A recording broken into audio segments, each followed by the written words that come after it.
नमस्कार, मैं हूं सुशांत सिन्हा। पाकिस्तान के खिलाफ सर्जिकल स्ट्राइक करने वाली मोदी सरकार ने चीन के खिलाफ डिजिटल स्ट्राइक कर दी है। लाइन ऑफ एक्चुअल कंट्रोल पर करारा जवाब देने के बाद अब मोदी सरकार ने एक साथ 59 चाइनीज ऐप पर हमला बोल दिया है और उसको बैन कर दिया। सरकार के इस फैसले को लेकर जनता के मन में कई सवाल हैं।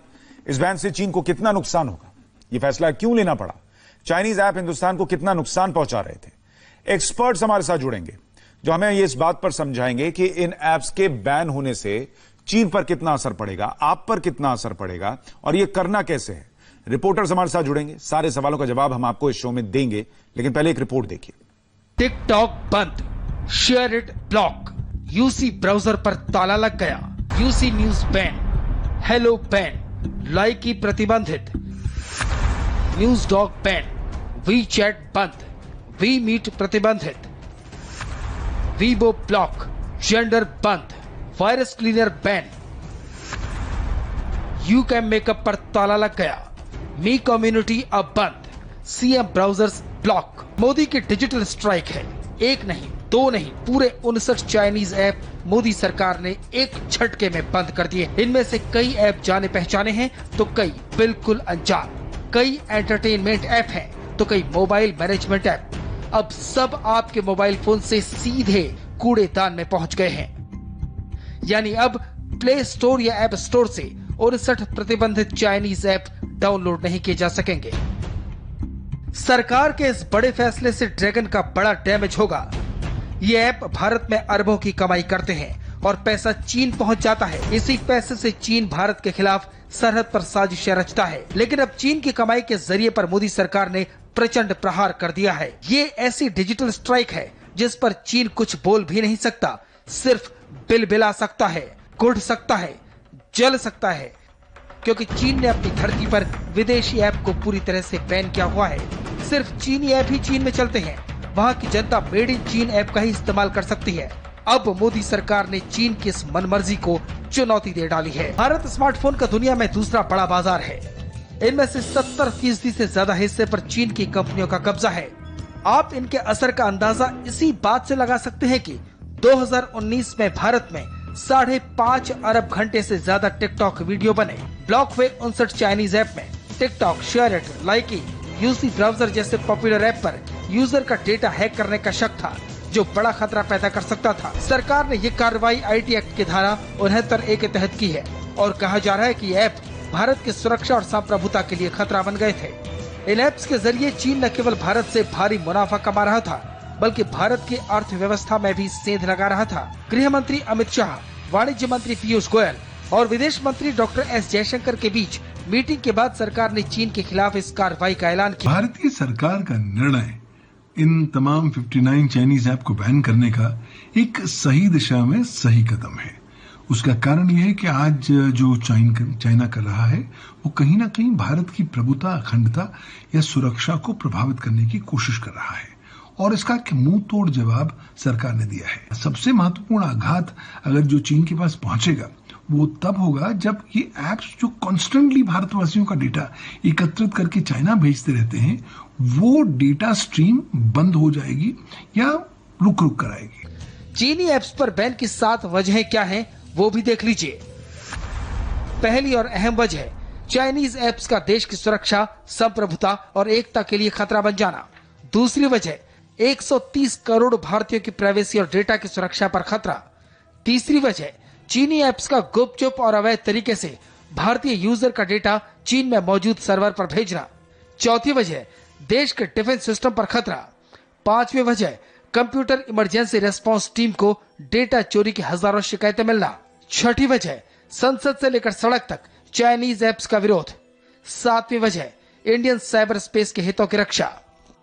चाइनीज जो गवर्नमेंट है वो हमारा डेटा चुराने के लिए, हमारी गोपनीयता भंग करने के लिए, हम पे वॉच रखने के लिए, हमारी प्रोफाइलिंग क्रिएट करने के लिए काफी डेटा जो बनाती थी उसे आगे बेचती भी थी कंज्यूमरिज्म के लिए, उसे बड़ी चपराक बैठेगी। और ग्राहकों को चाहिए कि अपने मोबाइल से सारे चीनी ऐप निकाल दे, क्योंकि अभी आगे चल के इसके अपडेट्स नहीं आएंगे, और अगर अपडेट्स नहीं आएंगे तो ये वल्नरेबल हो जाएंगे, और वल्नरेबल अगर ये हो जाते हैं तो आपका फोन जो है वो इनसिक्योर हो जाएगा, कोई हैकर आपके मोबाइल के पे ताबा ले सकता है। इसीलिए आपको चाहिए कि आपका फोन आप फैक्ट्री रीसेट कर दें। सरकार को मिली रिपोर्ट के मुताबिक इन चीनी ऐप्स के जरिए देश और सुरक्षा से जुड़ा अहम डेटा भारत के बाहर भेजा जा रहा था। फोन के लोकेशन और फोन में इस्तेमाल होने वाले सभी ऐप्स अहम जानकारियों को अपने पास स्टोर करते हैं। ऐसे में जितने भी भारतीय लोग इन ऐप्स का इस्तेमाल कर रहे हैं, उनका हर डेटा कंपनी अपने पास रखती है। चीन की हर कंपनी को अपना डेटा चीनी सरकार के साथ साझा करना जरूरी है। चीनी खुफिया एजेंसियां और चीनी सेना इन्हीं डेटा का इस्तेमाल कर भारत के खिलाफ साजिश रच सकती हैं। 59 मेड इन चाइना ऐप्स को ब्लॉक कर सरकार ने चीन को एक क्लियर मैसेज दे दिया है कि देश न डरेगा न ही झुकेगा। अब फाइट आर पार की होगी। आर पार की लड़ाई की बात हो रही है, लेकिन क्या वाकई ऐसा हो सकता है? हमारे साथ हमारे सहयोगी देवेंद्र पराशर जुड़ रहे हैं, जो इस खबर पर और जानकारी देंगे। साथ ही हमारे साथ दो साइबर एक्सपर्ट्स पवन दुग्गल और डॉक्टर प्रशांत माली जुड़ रहे हैं। पवन जी और प्रशांत जी, आप दोनों का बहुत स्वागत है। लेकिन पहले एक रिएक्शन देवेंद्र का मैं ले लूं। देवेंद्र, ये सरकार की सोच क्या है? ठीक है, ये कहा जा रहा है डेटा सिक्योरिटी के लिहाज से, अगर डेटा सिक्योरिटी सोवेरेनिटी की बात होती तो शायद पहले भी हो गया होता। इस समय ये निर्णय लेना 59 चाइनीज ऐप को बैन करने का, इसके पीछे की सरकार की सोच और रणनीति क्या है?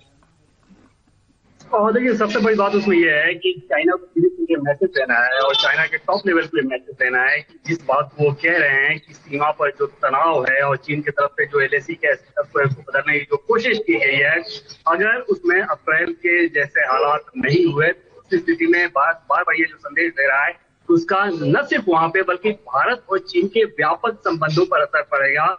उस संदेश को फलीभूत करने के लिए बड़ा स्ट्रॉन्ग मैसेज है। और आप देखें तो हाल के दिनों में चाइना को लेकर जो भी मैसेज दिया गया है, भारत की सरकार की तरफ आप कह सकते हैं कि सबसे बड़ा जो संदेश है वो इस 59 ऐप को प्रतिबंधित कर वो दिया गया है। और इससे पहले चाइना के जो मिलिट्री कमीशन है, जो कि टॉप लेवल है चाइना के किसी मिलिट्री मामले में डिसीजन लेने को लेकर, चीन के राष्ट्रपति शी जिनपिंग उसके चेयरमैन है, तो वहां भी ये मैसेज पहुंचाया गया था कि अगर सीमा पर तनाव ऐसे ही रहता है तो उसका भारत और चीन के व्यापक संबंधों पर बड़ा असर होगा।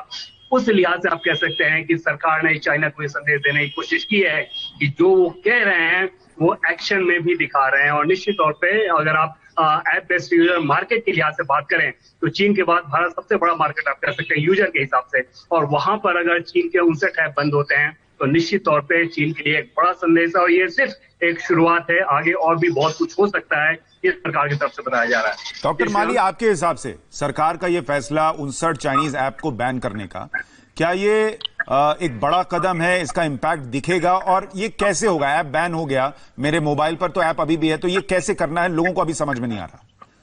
देखिए, बैन ऐप हो चुका है, आपके मोबाइल से निकला नहीं है, ये मोबाइल पे आपने डाउनलोड किया है, आपको इसको निकालना है। होगा क्या कि इस ऐप का उस सर्वर से कनेक्शन, उस ऐप के सर्वर, चाइनीज सर्वर से कनेक्शन टूट जाएगा, आपको अपडेट्स नहीं मिलेंगे, आप कुछ चीजें अपलोड नहीं कर पाएंगे, तो जो ऐप की फंक्शनैलिटी होगी वो आप तक ही सीमित रहेगी। और यही मैं पहले भी कह चुका हूं कि ये काफी डेंजरस हो सकता है, क्योंकि ऐप अपडेटेड नहीं रहेगा, आपके डिटेल्स लोगों के पास होंगे, और आपके सबसे इंपॉर्टेंट चीज अभी लोगों ने करना है कि आपके जो लॉगिन और पासवर्ड्स जो आपने इस ऐप में डाले थे उसको आपको चेंज कर देना चाहिए, क्योंकि कईयों के यही पासवर्ड होते हैं जीमेल के, कईयों के यही पासवर्ड होते हैं बैंकों के। तो ये कॉम्प्रोमाइज, बड़ी कॉम्प्रोमाइज चाइना आगे चल के कर सकता है कि लॉगिन पासवर्ड कहीं रिलीज ना कर दे, कहीं पब्लिक डार्कनेट में वो आना जाए। इसीलिए तुरंत आपको जो सुन रहे हैं ग्राहक, हमें उनको अपना लॉगिन और पासवर्ड चेंज कर देना चाहिए। बाकी सारे ऐप्स के भी, जैसे कि फेसबुक, जीमेल का हो गया। और ये ऐप्स को निकालने का जो सबसे बड़ा कारण रहा है, क्योंकि ये जो ऐप्स थे ये चीन के साइबर वॉरफेयर में इनके प्यादे थे। इनको यूज करके चीन अपने जो कि साइबर वॉरफेयर के जो गेम्स या भारत में युद्ध नीति करता था, ये उसके बड़े प्यादे थे, क्योंकि ये सारे फोन हमारे भारतीय सिटीजन्स के हाथ में थे। और आपको जो भी कुछ घट रहा है, क्योंकि इनके पास पूरा कंट्रोल था, इनके पास आगे के कैमरे का कंट्रोल था, पीछे के कैमरे का, आपके माइक्रोफोन का कंट्रोल मांग लेते थे। तो ये लिटरली सुनते थे कि आप किनसे क्या बात कर रहे हैं, एनालिसिस होती थी, बड़े बड़े डेटा सेंटर इन्होंने खोल रखे थे ये सब करने के लिए। सर ये तो सोचिए बड़ा कैम स्कैनर जो भारत में लगभग हर कोई इस्तेमाल कर रहा था और लोगों को पता नहीं था चाइनीज ऐप है, उसमें क्या क्या डॉक्यूमेंट लोगों ने स्कैन करने के लिए नहीं डाले और वो चीन के सर्वर पर सेव है।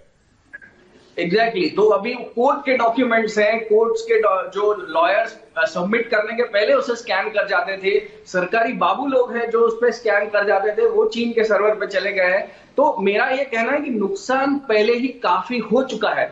मैं तो चाहूंगा कि भारत सरकार को आगे चल के जो पहले से नुकसान हो चुका है, जो डेटा हमारा चोरी हो चुका है, उस पर भी कार्रवाई करनी चाहिए। तो ये जोर से झटका बैठेगा, चीन को इंटरनेशनल कोर्ट ऑफ जस्टिस में जाके बड़ा सा कॉम्पेंसेशन का दावा भी दाखिल कर देना चाहिए।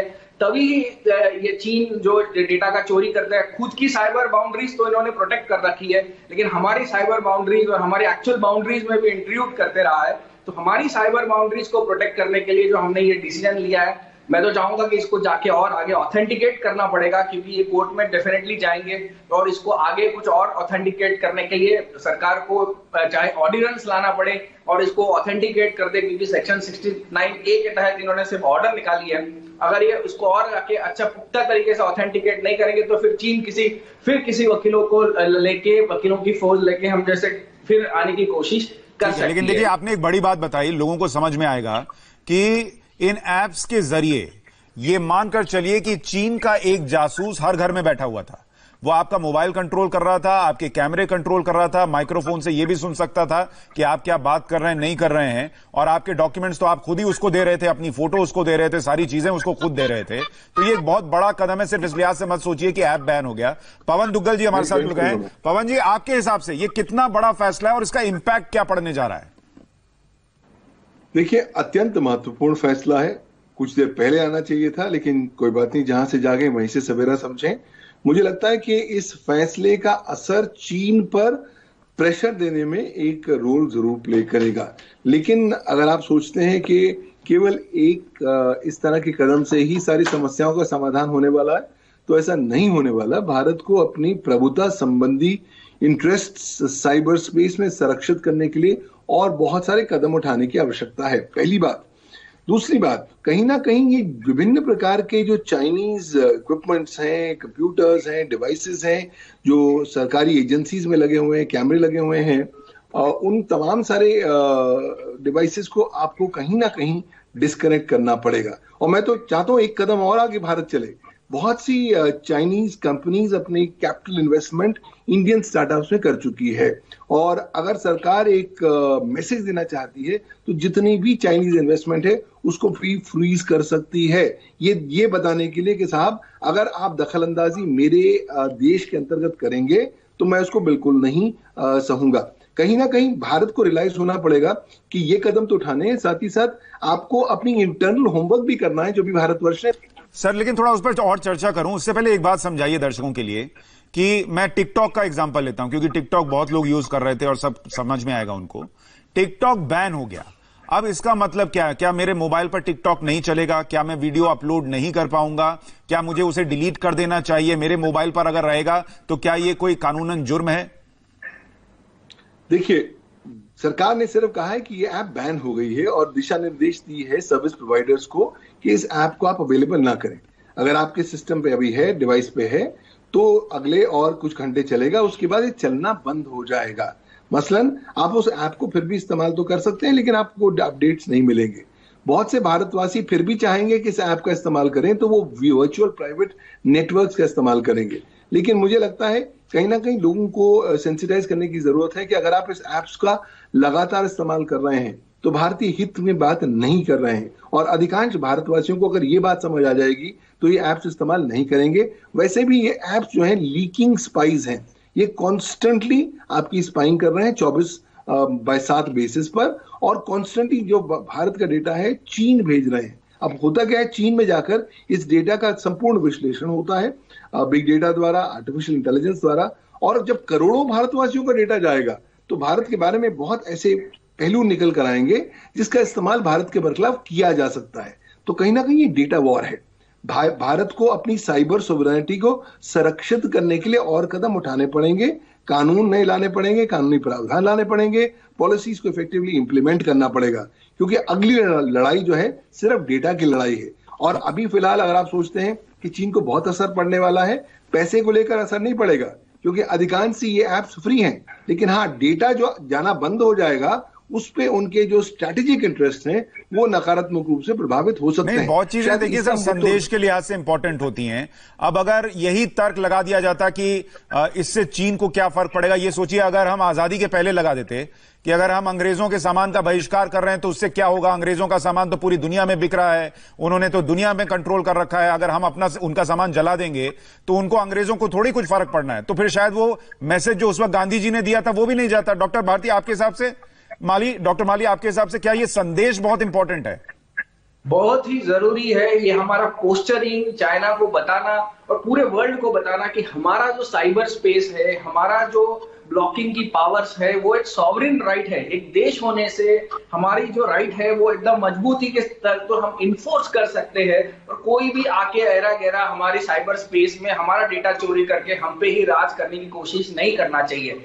हम साइबर स्पेस के पूरी पावर रखते हैं, हम जो चाहे ब्लॉक कर सकते हैं। ये सरकार ने सबसे अच्छा काम किया है कि ये जो 3.5 करोड़ के करीब पैसा टिकटॉक इंडिया से कमाता था डेली के और हजारों करोड़ का धंधा करता था, और यही धंधा हमारे आत्मनिर्भर स्कीम के तहत तो अपने इंडियन कोई ऐप कर सकता है। और क्यों, ये ऐप वैसे के वैसे ऐप बनाने की क्षमता भारत देश रखता है, भारत के लोग भी इसमें रखते हैं, तो क्यों हम चाइनीज सर्वर के पास जाएं, वो भी चोरी छुपे हम पे राज करने की कोशिश करते हैं। ये मैं तो चाहूंगा कि अगला जो इनका ये जो निर्णय है वो चाइनीज मोबाइल्स जो है उनको भी सख्ती की जाए, पूरा बैन नहीं की तो सख्ती की जाए कि उनके सर्वर्स इंडिया में हो, उनका कोई भी कम्युनिकेशन इंडिया के साइबर स्पेस बाउंड्री से जाए, बाहर नहीं जाए, क्योंकि काफी सारा डेटा मोबाइल के माध्यम से भी जाते रहता है। अभी भी वो मोबाइल के जो सॉफ्टवेयर है वो एंड्रॉइड के ऊपर कुछ और एक अपना इंटरफेस लगा के डेटा चुराने की कोशिश करते रहते। तो चाइना की हर वो कोशिश जहां से हमारा डेटा चोरी हो जाता है,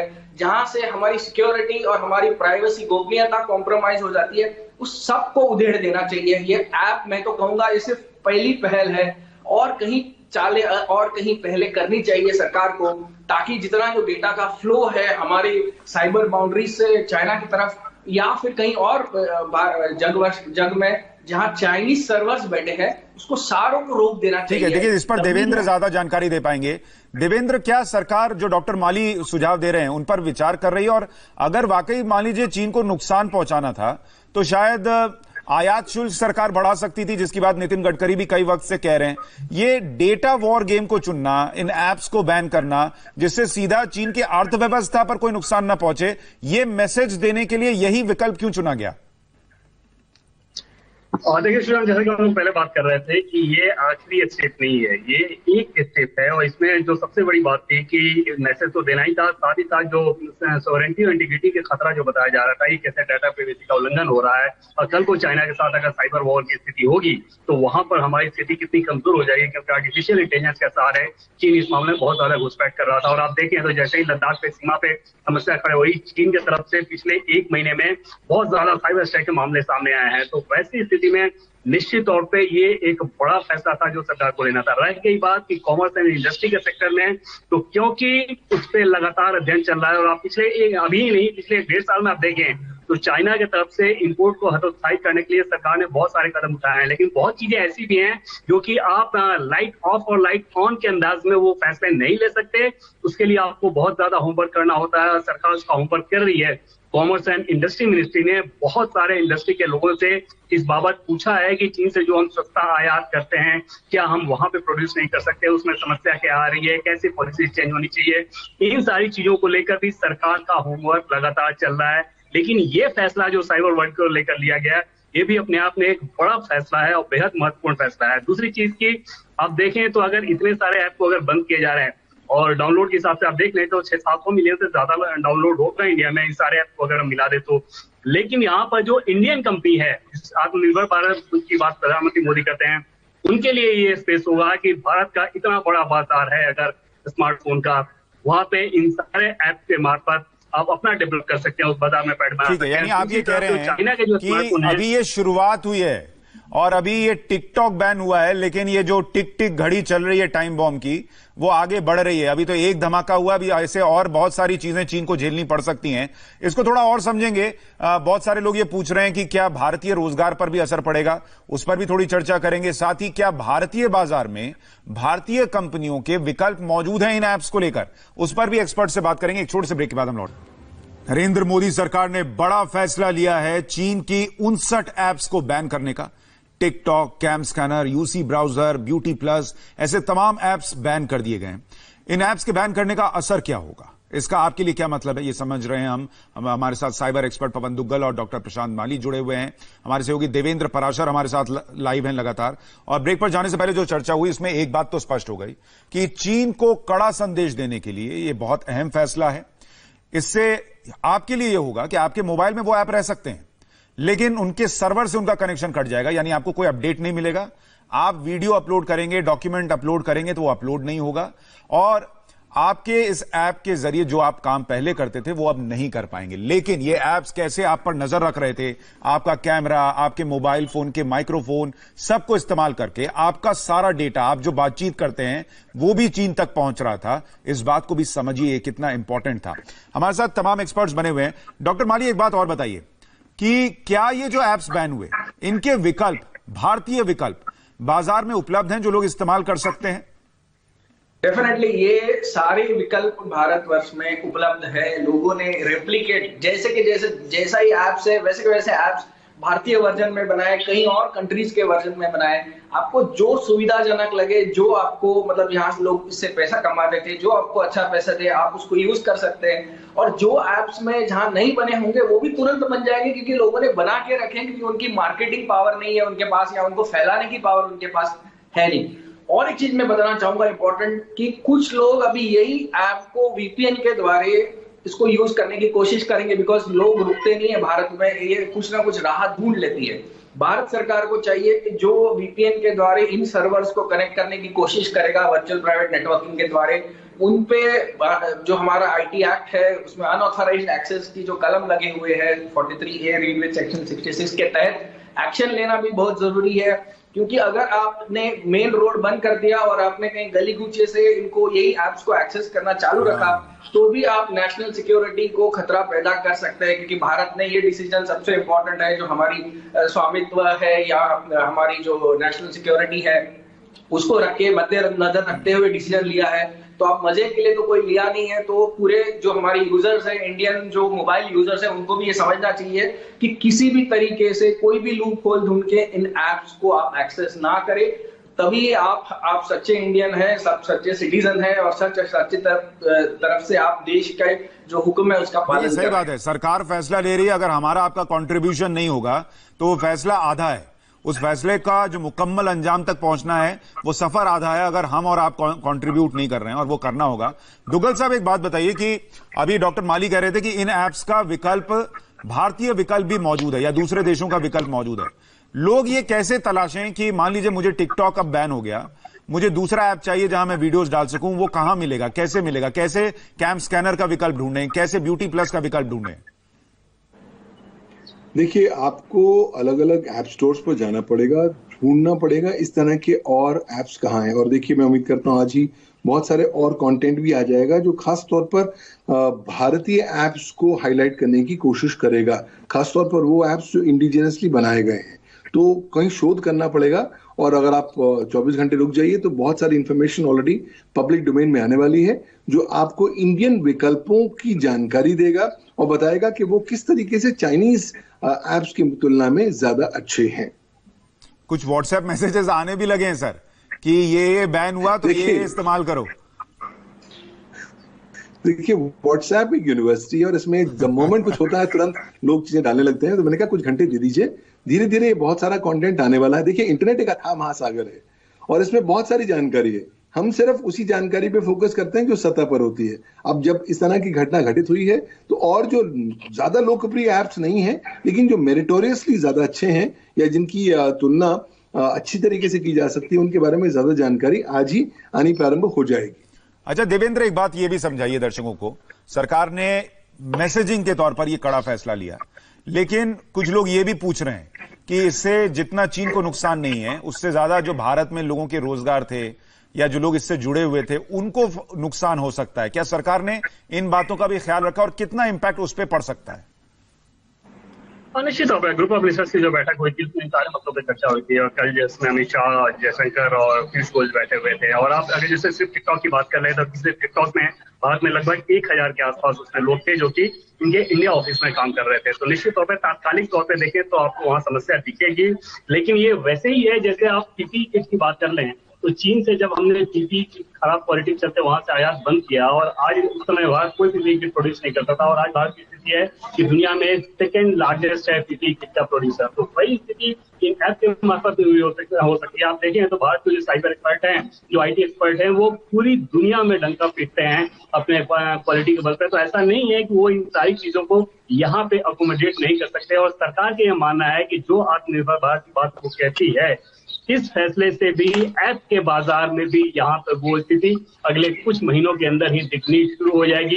ये सरकार का आकलन है। तात्कालिक तौर पर निश्चित तौर पर कुछ लोगों को नुकसान होगा और इन सारे ऐप्स को प्रतिबंधित किए जाने के चलते। और ऐसे नुकसान देखिए देश हित में झेलने भी पड़ेंगे, क्योंकि डॉक्टर माली अगर ऐसे ही रोजगार के नुकसान का सोच रहे होते तो अंग्रेज भी देश से कभी नहीं गए होते। अंग्रेजों ने तो कितनी नौकरियां दे रखी थी, फिर तो उनको भी सिर पर बैठा कर रखते कि ये चले जाएंगे तो कितनों की नौकरियां चली जाएंगी। एग्जैक्टली। और मैं पहले सवाल का आपका जवाब देना चाहता हूं कि अगर आपको कोई विकल्प चाहिए, इस चाइनीज सॉफ्टवेयर के लिए कोई आपको विकल्प चाहिए, तो जैसे कि आप जाके आपके गूगल प्ले स्टोर पे या iOS के जो ऐप स्टोर है उस पे जाके आप टिकटॉक डालने से क्या होगा, टिकटॉक आप डाउनलोड नहीं कर पाएंगे या कर भी पाएंगे, कनेक्ट नहीं होगा, लेकिन उसके जो नीचे ऐप्स आएंगे वो जो सम स्थिति में वाले जो ऐप्स है, रिकमेंडेशन जैसे ऐप्स आपको नीचे दिखने लग जाएंगे, आप वो ऐप्स यूज कर सकते हैं। आप उसमें से भारतीय ऐप को चूज कर सकते हैं, उसमें दिखेगा आपको ये भारतीय ऐप है करके, या रिव्यूज में आप पढ़ सकते हैं। अभी आप सारे सोशल मीडिया में आने लगा है इस ऐप की जो विकल्प है ये ऐप है करके, और ये सूची तो रिलीज हो ही जाएगी कहीं ना कहीं, और होती रही है, सब रिलीज कर देंगे ये सूची। तो ये कोई दिक्कत नहीं है। और जो जॉब जाने की बात है, ये जैसे ये पाकिस्तान का बॉर्डर हम बंद कर देते हैं तो हमारा कहीं सारा जो धंधा होता है, उनके साथ में बिजनेस होता है, वो रुक जाता है। तभी तो कोई ये नहीं करता। या जो दुश्मन कंट्री, हमारे जो कॉन्ट्रैक्ट एक्ट है उसमें तो प्रावधान है कि अगर आपने कोई दुश्मन कंट्री के साथ में कॉन्ट्रैक्ट किया हुआ है तो जब वॉर टाइम्स होता है तो वो वॉइड हो जाता है, उस समय तक वो कॉन्ट्रैक्ट भी इन्फोर्सेबल नहीं रहता। या अगर आप दुश्मन कंट्री के साथ में कोई कॉन्ट्रैक्ट भी करते हो तो वो पूरा नॉन इन्फोर्सेबल कॉन्ट्रैक्ट होता है करके। तो ये सारी प्रावधान है उसके अंदर। लोगों को चाहिए कि जो अपनी आदतें हैं, जो चाइनीज ऐप के प्रति उन्होंने बना रखी है, उसको थोड़ा शिफ्ट करना चाहिए। मैंने तो एक अपने रिलीज में ये भी देख चुका है कि आपके टिकटॉक के वीडियोस फ्री कहीं गुम नहीं होने वाले। आप टिकटॉक का लोगो निकालने वाला कोई और ऐप ढूंढ लीजिए और वही वीडियोस आप नए ऐप में अपलोड कर दीजिए, तो आपका मेहनत भी पानी में नहीं जाएगी। क्योंकि टिकटॉक को अगर हमने बैन कर दिया, अब इसमें दो सवाल हैं सर, कि एक तो ये कि अगर चाइनीज ये चाइनीज ऐप्स बैन हो गए, अब चाइना ऐसा ही कोई दूसरा ऐप बनाकर लॉन्च कर दे तो पब्लिक कैसे समझे कि ये भी चाइना वाला ऐप है, इसको नहीं डाउनलोड करना है? ये आप लोगों से थोड़ा समझेंगे। और दूसरा कि ये चाइनीज ऐप इतने क्यों छा गए जब इंडियन विकल्प मौजूद थे, इसकी साइकी भी थोड़ी समझेंगे।